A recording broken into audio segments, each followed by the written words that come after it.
It's like your soul is somewhere else. Not sad, not broken, just distant. You're not being dramatic.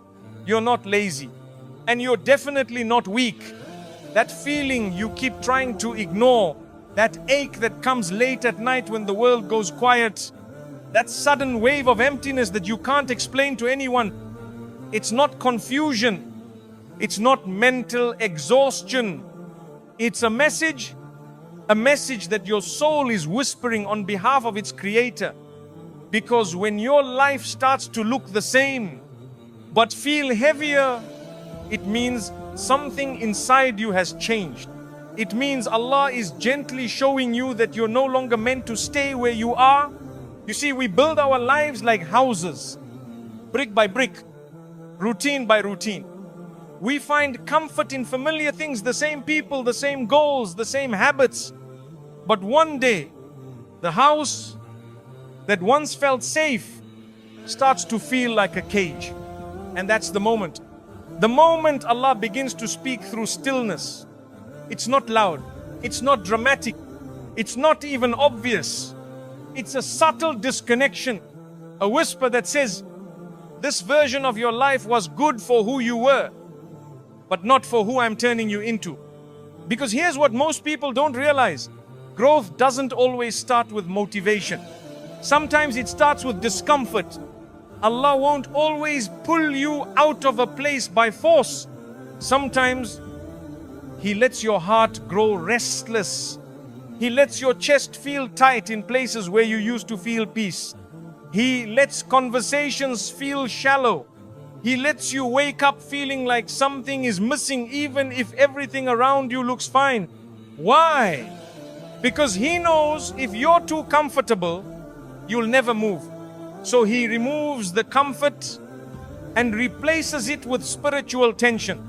It's His way of calling you higher, of preparing your heart for a life you didn't even know you were capable of living. So, if your days have started feeling dull, if your heart feels out of sync with your surroundings, if you feel tired, but not just physically tired in your soul, don't ignore it. That's not burnout. That's not depression. That's not just stress.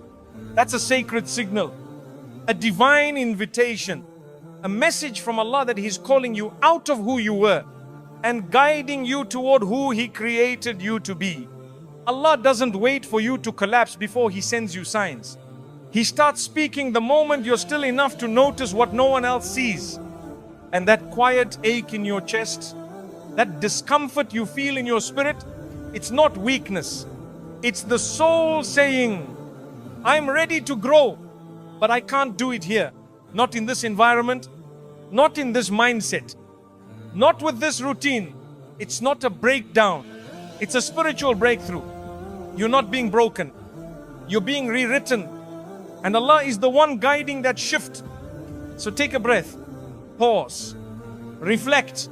Don't run from the discomfort. Don't numb it. Don't silence it. Don't explain it away. Sit with it. Because it's not your enemy. It's a messenger.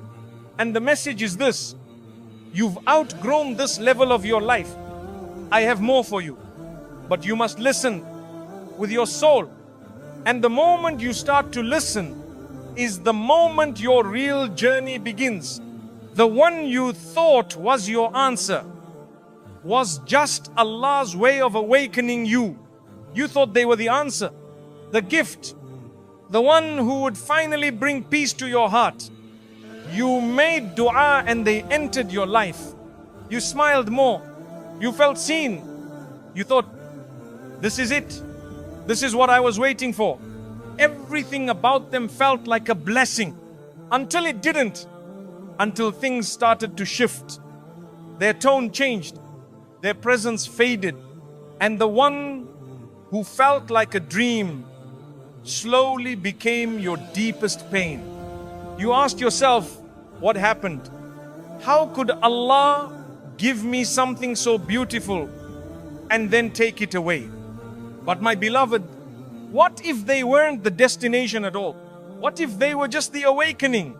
Because not every beautiful thing is meant to stay. Some people are written into your life not to complete your journey, but to expose the parts of you that needed healing. They were a mirror, not a soulmate. They were the turning point, not the end.